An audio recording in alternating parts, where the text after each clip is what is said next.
All right, good afternoon. Sorry for the delay. I think you all are here because you will hear from Philippe Lazzarini at 1:15.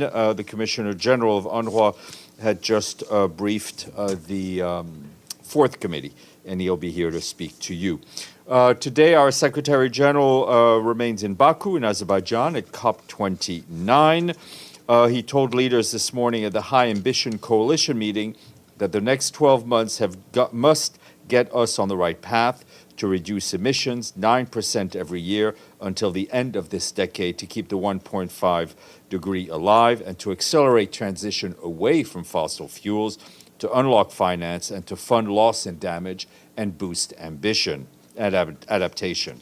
The Secretary General also said we are seeing glimmers of progress with the adoption of the Loss and Damage Fund and agreements to boost adaptation financing.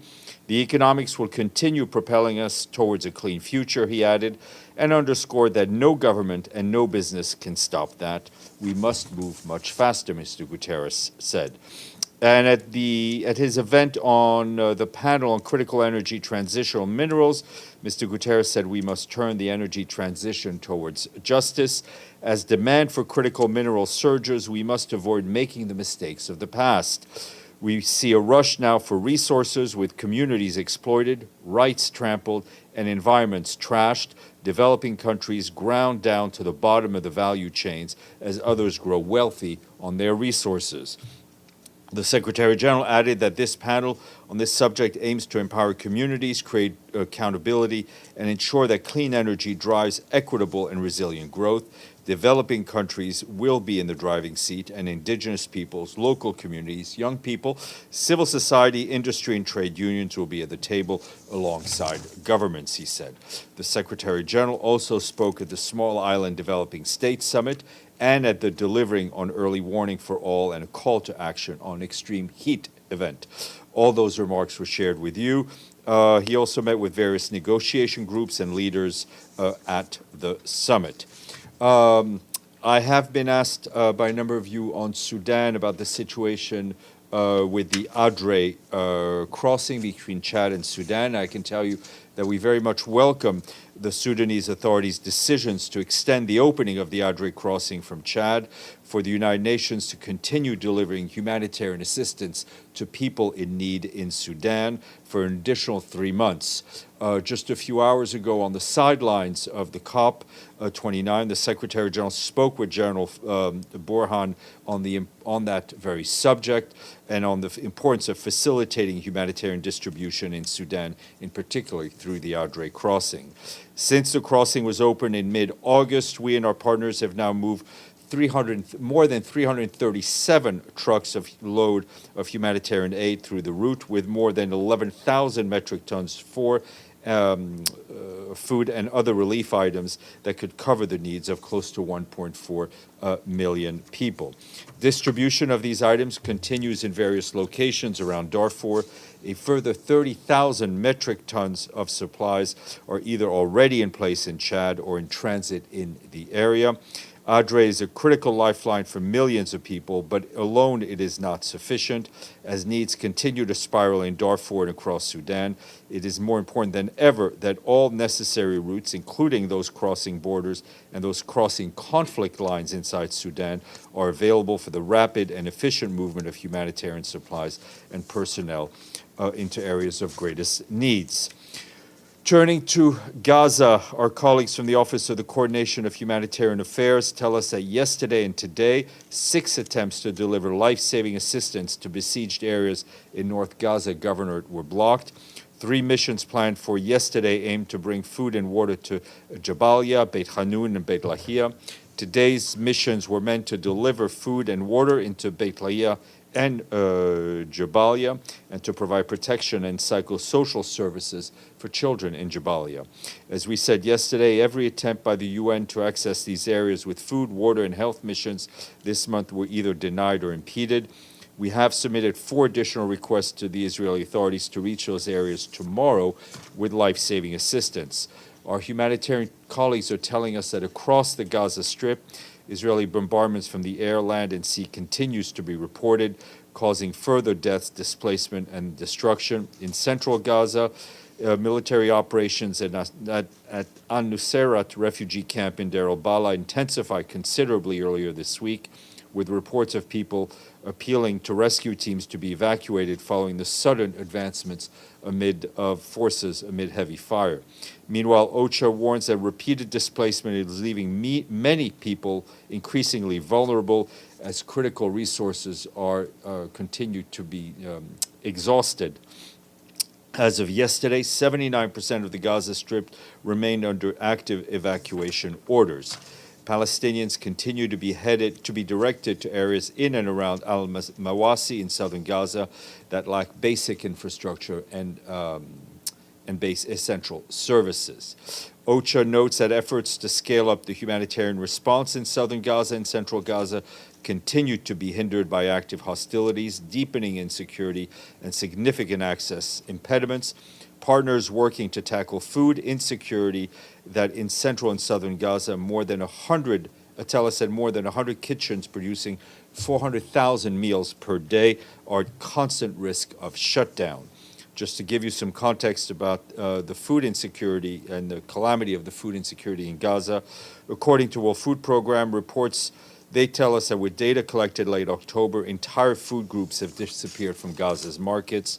Across Gaza, dairy products and eggs are nearly non-existent, while few fruit and vegetables are scarcely reported to be found at extremely high prices. Many items have increased over 1,000% from pre-conflict prices.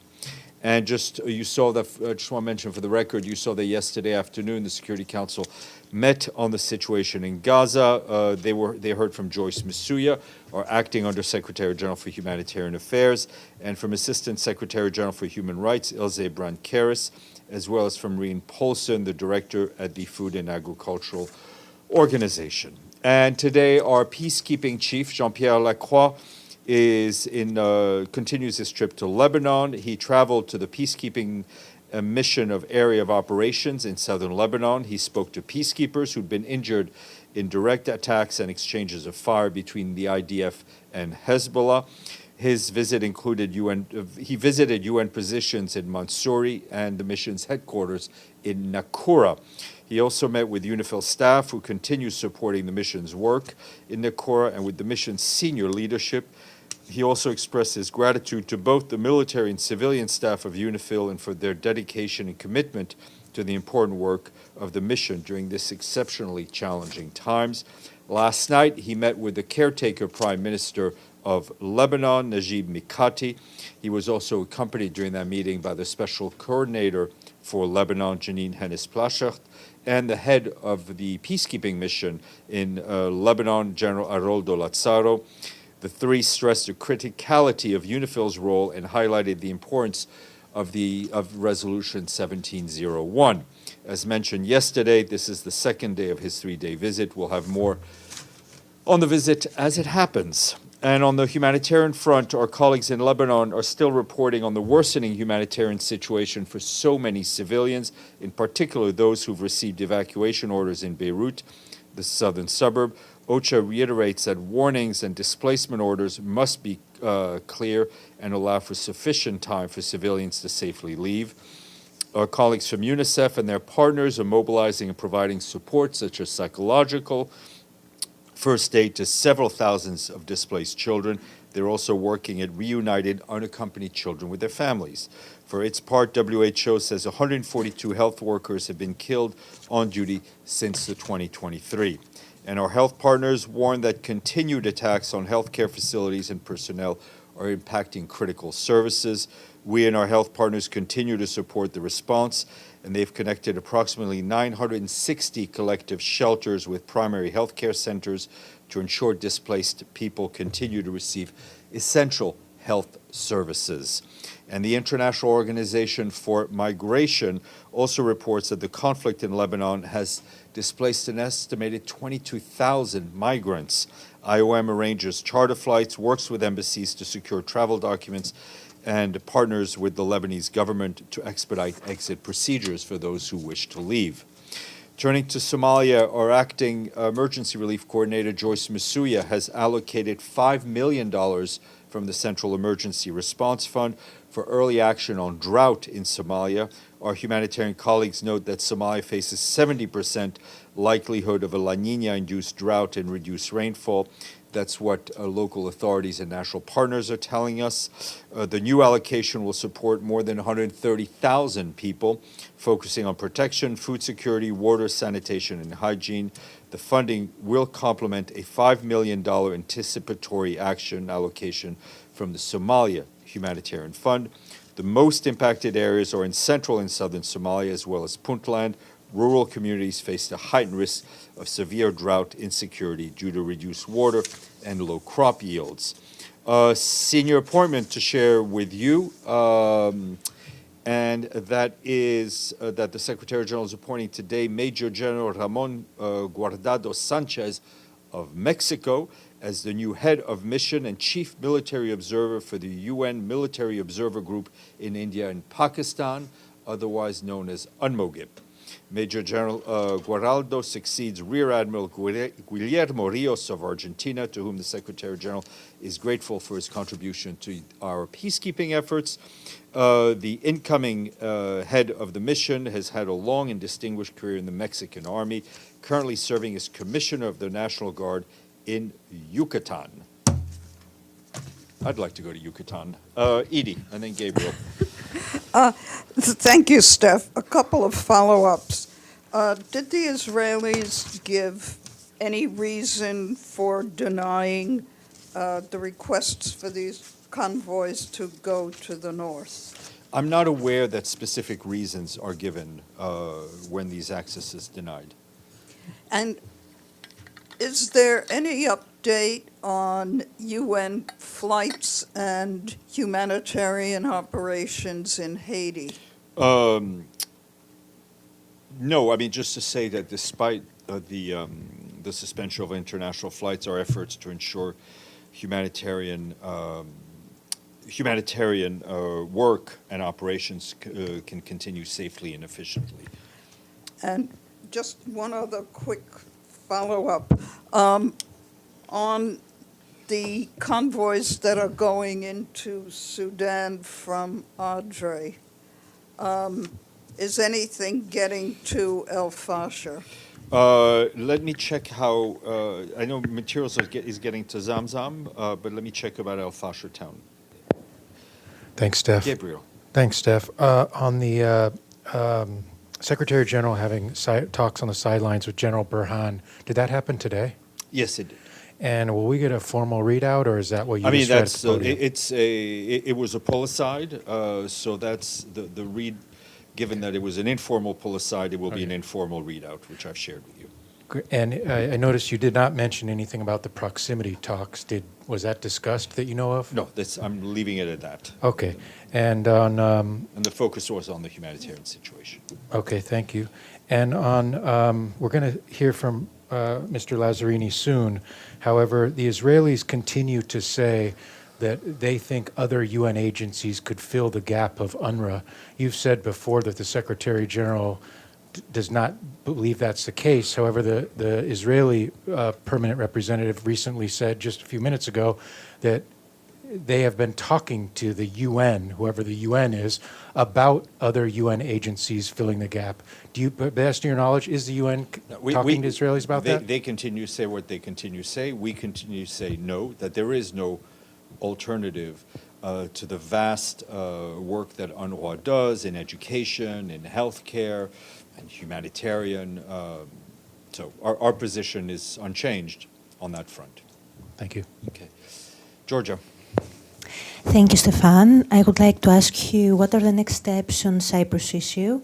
Basically, what are your thoughts for the informal expanded talks in terms of timing and location? And the second question, when is Mrs. Rosemary DiCarlo anticipated to visit the island? Thank you. Okay, so on travel and any potential visit by a senior UN official and the timing of the broader format meeting, we'll let you know as soon as we have something to announce. You know, as the Secretary General agreed with the leaders during their informal dinner, I think on the 15th of October, The Secretary General looks forward to holding an informal meeting in broader format in the near future under his auspices and to discuss the way forward, and he does remain engaged with the parties on that issue.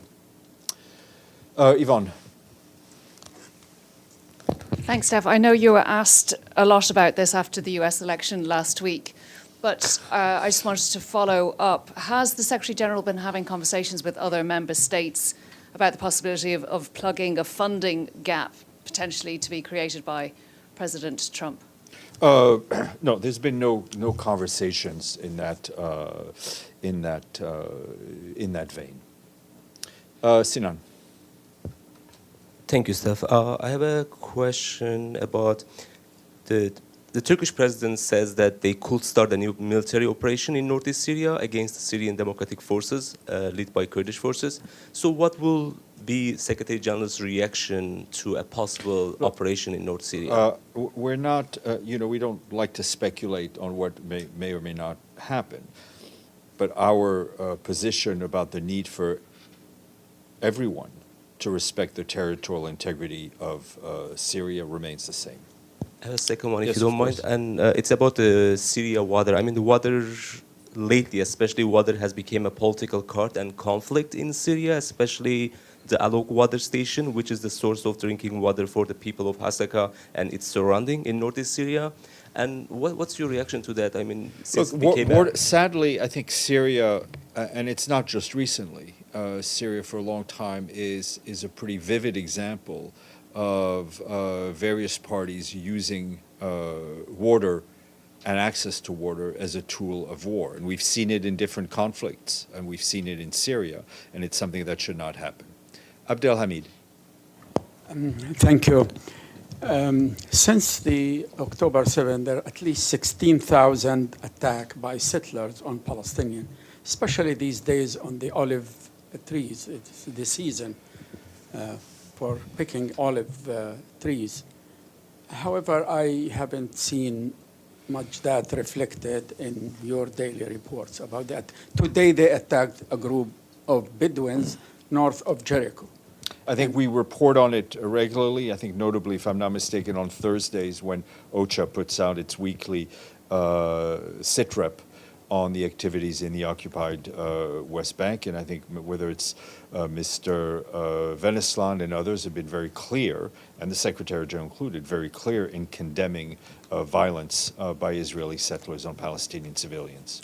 My second question about the appointees by President-elect Trump. Is the Secretary General following these appointees and analyzing how the UN will be prepared to deal with these new appointees, especially like the ambassador to Israel who denies there is a Palestinian people, or a West Bank, and the new UN ambassador designate who also is a very hawkish in supporting Israel? How is the UN prepared Look, to deal? we're very, we obviously read the news, right? We're obviously aware of what's going on. We're obviously aware of the announcements of intentions of appointments. On the appointment of the new permanent representative, the person who was put forward, Ms. Stéphane, we will work constructively with the permanent representative of the United States, like we've done in the past, like we do with all permanent representatives. I'm not going to start commenting on nominations that member states make in their bilateral relations, but the point to remember, and I think what to hang our collective hats on, is that the Secretary General's positions remain unchanged, and I don't see them changing, whether it's on the Israeli-Palestine issue or any other issue. Benno. Thank you. Again, on UNRWA, I hear that your position is not changed there, but however, Israel seems extremely determined to end UNRWA. So how do you prepare for this? Look, the Secretary General has put this in writing to the Prime Minister. The point's also been made in other ways. There is no alternative. Should UNRWA's operations Should UNRWA be unable to operate, it will become the responsibility of the Israeli authorities in the occupied Palestinian territory as the occupying power under international law to provide the services that UNRWA operates. In the meantime, we are not, and I think Mr. Lazzarini will make that point much clearer than I'm able to, but they will continue to operate. And the Secretary General's instructions to Mr. Lazzarini are very clear. It's like, you continue to work. UNRWA continues to work. Deji, and I'll come back to you, Edie. Just now, Ambassador Danoon said that Mr. Lazzarini should resign. If that would be an option to continue operation of UNRWA, would the UN consider that? We're not, we don't work that way, all right? Mr. Lazzarini has the full confidence of the Secretary General in his role as Commissioner General of UNRWA. And yesterday in the Security Council, Ambassador Danoon said that there are 900 trucks deliveries waiting to be picked up by the UN agencies in Gaza. And Hamas intercepted and looted those deliveries. Is that the case? Especially the Hamas part. I feel like we're reliving the same thing, Yeah. restating the same thing. I'm not questioning.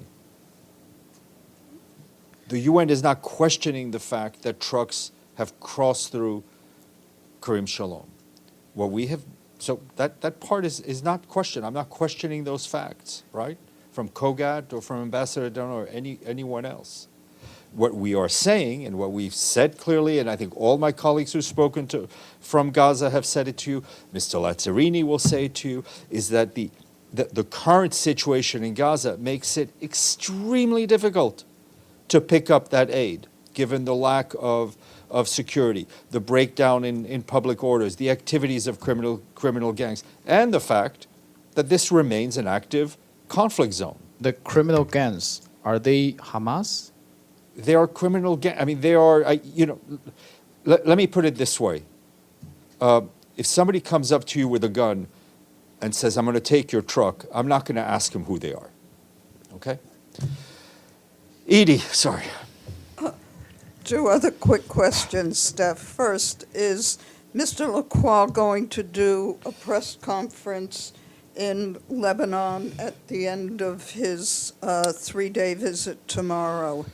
I don't think he will have a major press conference. We will, however, ask him to come and talk to you here when he comes back. Secondly, in the Secretary General's pull-aside with General Burhan, one of the big issues is that the Sudanese government did not participate in the first proximity talks. They did not show up. Was that issue raised by the Secretary General and discussed with General Burhan? To the best of my knowledge, which is only the best of my knowledge, the conversation focused on the humanitarian situation. Gabriel. Just to follow up on that, Steph, speaking of UN officials, Tom Fletcher, he still starts on the 18th? Unless he's changed his mind, yeah. Are you breaking news here? No. I'm just kidding. I don't want. kidding. I don't want to sow any doubt in anyone's kidding. mind. We saw Tom last weekend. He seemed very excited to start his new job. Okay, and we can expect him here at some point? Yes, I think. But I think yes, my sense is that before he speaks to you, he will want to go to the field to see how we operate and what the situation is. Abdel Hamid. Technical question.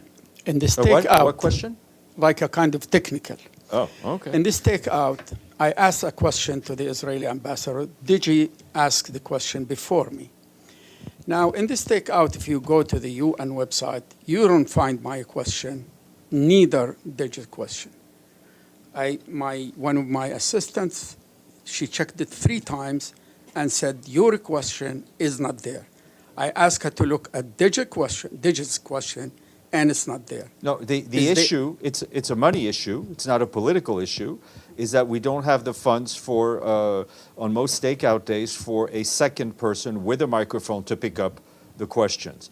When I watched the stakeout from the comfort of my office, I was able to hear you ask a question, hear Deji ask a question, and even hear Benno ask a question. Yes, and Maggie's. And Maggie as well, and I heard Maggie as well. So But there's nothing, the only reason you may not be able to hear your question is one that we do not have the funds for another microphone.